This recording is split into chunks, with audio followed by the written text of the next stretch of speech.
Aaron Rodgers is going to make an awesome New York Jet. Plus, there's been a lot made about who has the leverage in the latest negotiations.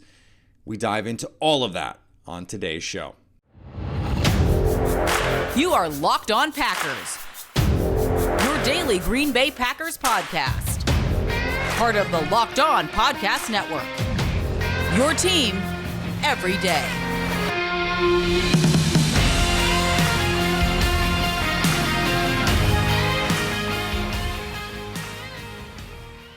You are Locked On Packers, part of the Locked On Podcast Network, your team every day. I'm Peter Bukowski, and I cover the Packers for The Leap, a newsletter I would love for you to subscribe to. You can follow me on Twitter, Peter_Bukowski. Follow the podcast on Twitter, Locked On Packers. Like us on Facebook. Subscribe to the podcast.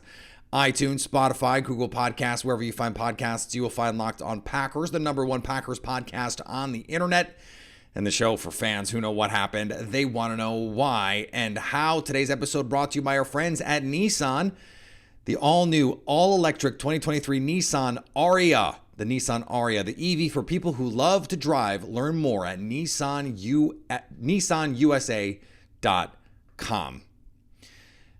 So, I am traveling right now, as those of you on YouTube can see, but we had to get a show. We had to get a show because the Aaron Rodgers interest has never been higher. I wonder why. I wonder why that might be. And because there's still a lot to be figured out around Packerland. And I wanted to start here. When we did our live show, and if you haven't listened to it, go back and check out our live show. I was very much reacting to the Jets piece and the confirmation stuff and some of the inconsistencies of the story that Aaron Rodgers wanted to tell. That part's nothing new. And then, okay, where do the Packers go from here? I wanted to push this forward. And to be sure, we're going to spend a lot of time over the next 6 months talking about post-Rodgers Green Bay Packers life. But I wanted to talk about Aaron Rodgers as a Jet for the moment. Because Aaron Rodgers is going to be a Jet. And we're going to talk about the leverage and the trade and the compensation and all that stuff a little bit later. Here's why Aaron Rodgers is going to be awesome as a Jet. And it has nothing to do with Nathaniel Hackett. It has nothing to do with Garrett Wilson or Breece Hall or a division. I don't know. This is all about Aaron Rodgers. And here's why. In the broad-raging interview with Pat McAfee, Aaron talked about where he was when he stepped off the field. When he stepped off the field in week 18, he says he was 90% retired. Now, I do think it's interesting that he said that he felt like the Packers were not super interested in bringing him back, but failed to mention that the Packers might have had some inkling that Rodgers didn't want to be back with the team, despite being 90% sure he was going to retire. But so here's the problem with his timeline. So not only did he contradict himself when he said that the Packers at first acted like they wanted him back and then were shopping him. No, because he also said that he could tell from early conversations that they weren't really that interested in bringing him back. He said on the record, in an interview with Pat McAfee in late January, so well before his darkness retreat, which was after the Super Bowl, so 2 weeks later, there was the quote, and we talked about it on this show, about it being interesting that he was not involved in these conversations. The question was to the rumors that the Jets and other teams had called to inquire about the services of Aaron Rodgers. He knew in January teams were calling. He knew in January the Packers were taking those calls and having those conversations because of course they were. So this idea that something changed post-darkness retreat, maybe something did change in the way that the Packers were thinking about this, in the degree to which they felt they needed to pursue these outcomes. But in terms of Aaron Rodgers feeling like the team wanted him back, nothing really changed. And this is only going on what Aaron Rodgers is saying. I have other information, and we have publicly available reporting that suggests nothing really changed. Now, we do have the NFL media reports that the Packers would take Aaron Rodgers back if he wanted to come back. But we talked about this multiple times on this show, saying, yeah, we'll take you back if you want to come back, or we'll trade you if you want to be traded. Not exactly a way to make a person feel like they are wanted. That's just the reality. So, okay. Then he emerges from the darkness retreat and he wants to play. And it is not until last Friday, apparently, that he decides what he would like to do. He said he wanted to work out and see how his body responds. And those are all fully reasonable things to want to deal with. On Friday, he realizes he wants to play for the Jets. And Rodgers says, the Packers, it seemed like they didn't really want me, and I have to figure out, okay, if it's not going to be in Green Bay, where is it going to be? But remember, he said straight up he did not want to be back in Green Bay. So, okay. But this is where my other theory, so my first theory proves to be true, that the Packers were treating Aaron Rodgers in part with this apathy because they were hoping to send the message that, like, we're not that interested, dude. So, okay, check. We got that one. And then there was this thought, okay, Aaron Rodgers, we know what his history is with chips on his shoulder. And the Packers know that too, right? And so he comes out of the darkness and he hears the whispers that they're trying to trade him. Well, that is absolutely going to make him want to do that thing. I want to go prove the Packers wrong for wanting to move on from me. And there is this idea that, okay, well, if the Packers had said, Aaron, we want you back, he would have come back. No, we know that that's not true. So, okay, then it's the Jets. Well, then this goes back to the way that he opened the conversation that wasn't about the darkness retreat, that was about football with Pat McAfee, and that was this idea around the front office and drafting Jordan Love. And Rodgers has come out and in really specific terms talked about the way that draft pick motivated him to play in 2020, and then that indignation boiling over into the contentiousness that we get in the spring of 2021, and then his MVP season in 2021. We know the Jordan Love pick, not Jordan Love himself, but the Jordan Love pick spurred that renaissance for Aaron Rodgers. So all of that is to say, this decision to come back and play for the Jets appears to be much like his back-to-back MVP campaigns, fueled by spite, fueled by pettiness. And as a huge Michael Jordan fan, I can't say that is said from me with any sort of criticism. This is what great players do. They take these opportunities to fuel themselves and say, okay, you don't believe in me? Tom Brady did it for 20 years in the NFL. He used, okay, I was, a sixth round pick, whatever. I couldn't even be the full-time starter on my college team. He used that to fuel him forever. And if you watch The Last Dance, you saw Michael Jordan use that stuff, slights real and imagined, He used it every day. And I think you go back and you look at the history of Aaron Rodgers, it says when he was the happiest, when things were the best, when things were the most status quo, that's when he was the worst. It was when he was being doubted. It was when the organization was saying, maybe we're going to move on. Those were the moments that he rose to the occasion. That's 2020, that's 2021, that's 2014 to a degree, that's 2009, 2010 to a degree, with all of the flux and the things that come with those scenarios. We know Aaron Rodgers kicks ass when he's playing out of spite, pettiness, and bitterness. Again, that is, I am not using those terms as a criticism. This is how a lot of great players operate.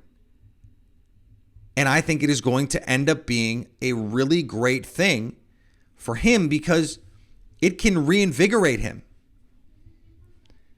And maybe it was, like, a lot of Packer fans are looking at this going, you know what, look,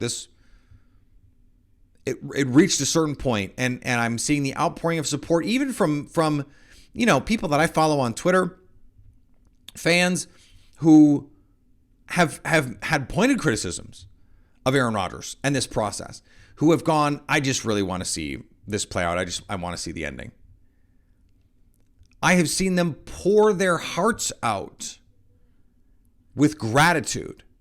Someone like Nick Vial, who's been on this show multiple times, had a tweet where he basically said, like, I'm really grateful to Aaron Rodgers that I got to watch you play quarterback. And he has come on the show and been like, it's not great, this relationship, there's a toxicity here, all that stuff. But the inciting incident in all of this is still Jordan Love. And to get to this point where you say, okay, they don't want me anymore, that has an incredibly powerful effect when you have the history in all of this that Aaron Rodgers does. All right, I want to talk about the leverage game because there's some interesting things, I think, going on, and the discourse has gone to a weird place. Before we get there, today's episode brought to you by our friends at Built Bar. The Built March Madness bracket is here. We know you have a favorite Built Bar puff. I do, the coconut puff. I had one today, and I'm driving in the car with my wife. I give her a bite. She turns to me and she goes, they really are the best. That really is so good. And if you don't have one, I have them almost every day, if not every day. She doesn't. And so when she has them, she gets to once again marvel at how incredible they are. And they are. The March Madness bracket for Built Bar. 50 lucky Locked On listeners will get a free box of Built, and one lucky listener will get a 12-month subscription to Built. The best bars or puffs delivered monthly straight to your door. So go to BuiltMarchMadness.com right now to vote for your favorite bar puff and pick up the box while you are there. You can vote every day in March, so hop in and support your pick. I want to talk leverage. And the reason I want to talk leverage is because this has become a hot topic of debate and because we still don't have a trade. Aaron Rodgers has said, I want to be a New York Jet. And this has sparked a lot of conversation around, okay, who holds the cards now? The short answer is not Aaron Rodgers. It is definitely not Aaron Rodgers because he's telegraphed his play and he's under contract. So he does not really have any leverage. The retire leverage is nonsense. He went on TV in front of God and everyone and said, I want to be a New York Jet. So no one is going to buy, well, I'll retire. No, you want to be a Jet. It's like Brett Favre. Brett Favre wanted to be a Viking. Well, the Packers were not going to send him to Minnesota. So you need to spend a year in exile in New York. Aaron Rodgers, this is not exile for him. This is where he wants to go. The problem for New York is they lose that retirement carrot. No one buys it. No one should have bought it ever. But also, the Packers' plan A at quarterback, the most important position in sports, is Jordan Love. It is on their roster. And the money that Aaron Rodgers in a trade is going to cost them is already more than he currently costs them just on the team. He's $31 million on the cap on the team right now. He is $40 million in dead cap in a trade. If you wait until June 1st, it's $15 million on the cap in 2023 and then the balance in 2024. But there is value to that cap flexibility. So they can drag this out. They can trade him into cap space to a team that he doesn't want to go to. Hey, Texans, here's a conditional second round pick. And if he doesn't play, you don't have to pay it. And if he does, we'll take your second in 2024. And we don't really care if it's 2023 or 2024 because we don't really think 2023 matters. They want to win. I've said that over and over. But the difference between 2023 and 2024 draft capital to the Packers at this point, not really relevant because either Jordan Love is good and gets a cheap 2024 option or he's bad and you move on and now you have 2024 draft capital. And if he's somewhere in the middle, then you have to make some decisions about that. But it's not really that big a deal if you don't get a 2023 pick. The Packers don't have to exercise this option bonus until the end of the summer. So what cards do the Jets have? Because their plan A is Aaron Rodgers. Aaron Rodgers currently plays for the Green Bay Packers. The Packers' plan A is Jordan Love. He currently plays for the Green Bay Packers. So just by simple logic and math, it sounds like the Packers have what they want and what the Jets want. So what cards are the Jets holding exactly? Their backup options are being snapped up in record time. Jacoby Brissett, another one, just got a contract. Jimmy Garoppolo already somewhere else. Derek Carr already somewhere else. Baker Mayfield now already somewhere else. Are you just going to roll it again because you just bought and sold your fan base on Aaron Rodgers being the quarterback? And now you're going to run them through the Zach Wilson Express one more time? And you don't do everything for your fans, but come on. You're going to quibble over the opportunity to be a Super Bowl team, potentially, a Super Bowl contender, certainly, over the difference between a first-round pick and a second-round pick? What are we talking about here? And I do believe that the compensation has been close. They knew when these conversations started that there was a deal to be done here that both sides could be happy with. Otherwise, it wouldn't have gone this far. They've been waiting on Aaron to decide what he wanted to do. But are the Jets really going to blow this up and go into the season with Teddy Bridgewater and then a hope and a prayer that they can get one of these excellent college quarterbacks that are in this 2024 draft? That's the plan? That's a bad plan. Oh, you're going to trade, $1 million first round. You're going to submit an offer sheet for Lamar Jackson with 2 first round picks and $350 million fully guaranteed. That's what you're going to do instead of Aaron Rodgers? Of course not. The Jets are all in on Rodgers. It is Rodgers or bust. So they're just there is no conversation about who is in charge here. The Packers have their quarterback and they have the Jets quarterback. That is all you need to know. And they don't have to pay Aaron Rodgers this option ever if they don't want to, because you go post June 1, trade him into cap space and dare him to retire or play. But either way, Packers don't have to pay him that option. It's as simple as that. They hold these cards. That's it. So the Packers are going to wait this out. They can wait this out. Because the longer this goes, the uglier it gets for the Jets, because you sold your fan base on a hope and a dream. And that dream was Aaron Rodgers. And whether it's a year or 2 years of Aaron Rodgers, it's worth the picks. You are really going to cheap out with the best quarterback in franchise history. And this is what I love. Oh my God. This is what I love so much about Jets fans on Twitter. They're so stoked about Rodgers. Oh my God, he's going to be the best quarterback we've ever had. And that is true, just objectively true. He will be, when he walks onto the field, even in a diminished state, he will be the best quarterback the Jets have ever employed. Not just because of his total resume of greatness. 2023 Aaron Rodgers will be the best quarterback the Jets have ever had. And Jets fans act like, well, we couldn't possibly give up a first-round pick for 1 year of Aaron Rodgers. We couldn't possibly. No. They're going to be happy. We should get the Brett Favre compensation package, the conditional fourth-round pick that could become a second-round pick. No, you can't. Both of those things can't be true. If he's good enough, he's worth the draft compensation. If he's not, then guess what? You should have signed Derek Carr.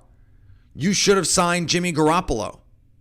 You should have signed Baker Mayfield. If he's not worth a fourth-round pick, if he's not worth a second-round pick, a third-round pick, multiple day 2 picks, then you should have traded for Carson Wentz when you had the chance, because that was the price for Carson Wentz. But guess what? That's not the scenario. And Aaron Rodgers going on TV and saying, I want to be a Jet, removed any leverage that the Jets had. Price of the brick is going up. Yesterday's price is not today's price. We know the Jets want Aaron Rodgers. The Packers don't want Aaron Rodgers, but they can afford to wait. The Jets, we'll see what they can afford. Today's episode brought to you by our friends at FanDuel. The NBA season is coming up on the playoffs, and you can get a no-sweat first bet up to $1,000 as a new customer. That's bonus bets back if your first bet doesn't win. Just download the FanDuel Sportsbook app. It's safe, secure, and super easy to use. Then you can bet on everything from the money line to point scores and threes drained. Plus, FanDuel even lets you combine your bets for a chance at an even bigger payout with a same-game parlay, so don't miss the chance to get your no-sweat first bet up to $1,000 in bonus bets when you go to FanDuel.com/LockedOn. That's FanDuel.com/LockedOn to learn more. Make every moment more with FanDuel, an official sports betting partner of the NBA. And thanks for making Locked On Packers your first listen every day. Now make your second listen Locked On NFL Scouting with the Draft Dudes. From free agency to the draft, salary cap management, and more, NFL experts Kyle Krabs and Joe Marino take you through what it's like to build a successful NFL franchise every Monday through Friday. Find Locked On NFL Scouting with the Draft Dudes wherever you get your podcasts, and of course on YouTube, part of the Locked On Podcast Network, your team every day. A couple transactions here to catch you up on. Tarvarius Moore, San Francisco 49ers safety, came in for a visit with the Packers. No contract is done as of this recording. Early on Friday morning, a special teams player who could come right in and be a special teams piece for them, a backup safety at a position of need. Speaking of positions of need, tight end, Big Bob Tonyan, Robert Tonyan, is going to the Chicago Bears. We thought for a while it was going to be Alan Lazard going to Chicago with all of that money. It is, in fact, going to be Big Bob, Large Robert, Roberto Gigante, and the Packers tight end situation is a disaster. It's Josiah DeGuara. It's Tyler Davis, who the Packers announced they re-signed. Thank God. And that's like half sarcastic, because my position on Tyler Davis has been clear for a long time. I don't understand the value. I don't understand what they see. They see a much better player than I have ever seen. But he's going to be on the team, and that's it right now. There are some tight ends out there. Mercedes Lewis reportedly could follow Aaron Rodgers to New York. Rodgers has said he'd like Mercedes Lewis in New York. Maybe the Packers say, hey, Mercedes, come back to Green Bay. Kevin Clark, who came on the show to talk about the piece that he wrote, pointed out Mercedes Lewis said he would have retired multiple years ago if it weren't for Matt LaFleur, not Aaron Rodgers.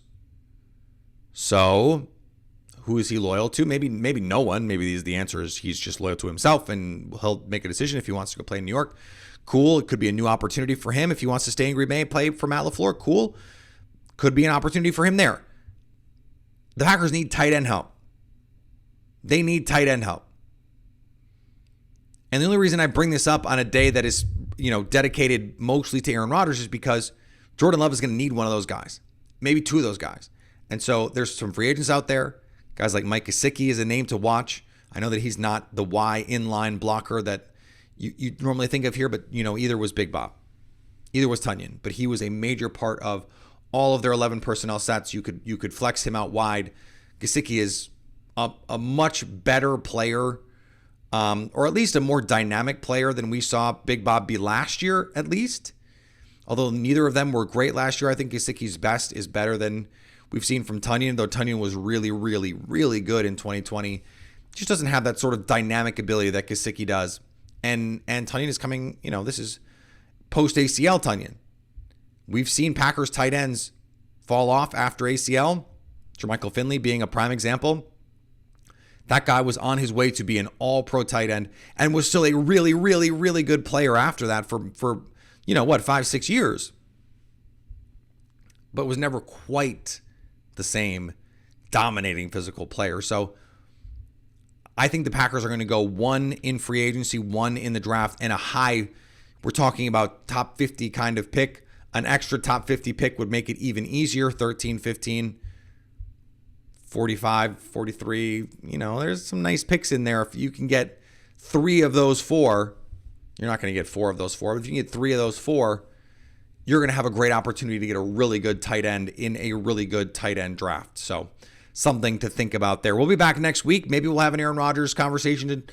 Again, maybe we will because he'll be actually traded, but maybe between now and Monday we'll have news. If we do, we're going to go live on our Locked On Packers YouTube page, same place we did our live show on Wednesday when this news broke. You can follow me on Twitter, Peter_Bukowski. Follow the podcast on Twitter, Locked On Packers. Like us on Facebook. Subscribe to the podcast. iTunes, Spotify, Google Podcasts, wherever you find podcasts, you will find Locked On Packers. And anytime you want to come hang out with us live, we're live on our Locked On Packers YouTube page for breaking news. You can do that to stay Locked On Packers.